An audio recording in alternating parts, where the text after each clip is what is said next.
आमीन। जोर से बोलते हैं आप लोग इस बात के लिए। आमीन। God bless you. मैं आशा करता हूं मेरे को समझने वाले सब है। If you don't understand Hindi, can I see your hands just so that I can put some English here and there, otherwise I'll speak in Hindi.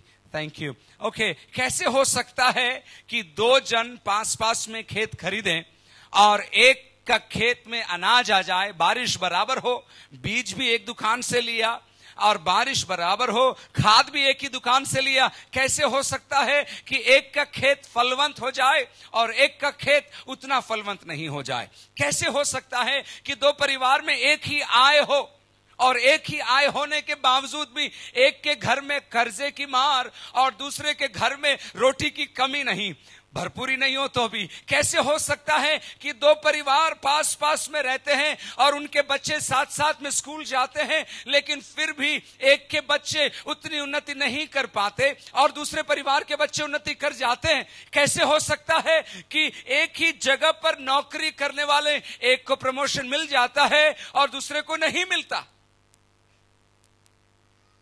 और ये एक बहुत बड़ा सवाल आपके लिए और मेरे लिए खड़ा करता है। मैं भौतिक और शारीरिक और अन्य बातों की बात नहीं कर रहा हूं, मैं आत्मिक बात की ओर आपका ध्यान लेकर आना चाहता हूं। ये इसलिए हो सकता है क्योंकि एक के ऊपर परमेश्वर की अनुग्रह की दृष्टि हो और एक के ऊपर अनुग्रह की दृष्टि ना हो।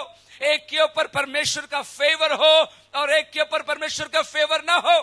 तो फिर एक और सवाल बनता है, क्या प्रभु फेवरेटिज्म करता है? क्या प्रभु इनकी तरफदारी करेगा, इनको उठाएगा और मेरे को गिराएगा क्या? नो, नहीं, परमेश्वर फेवरेटिज्म नहीं करता है, परमेश्वर किसी का फेवरेट नहीं है। फिर भी ये हो सकता है कि एक आशीष में आशीष पाता जाए और दूसरा चक्कर पे चक्कर काटता जाए।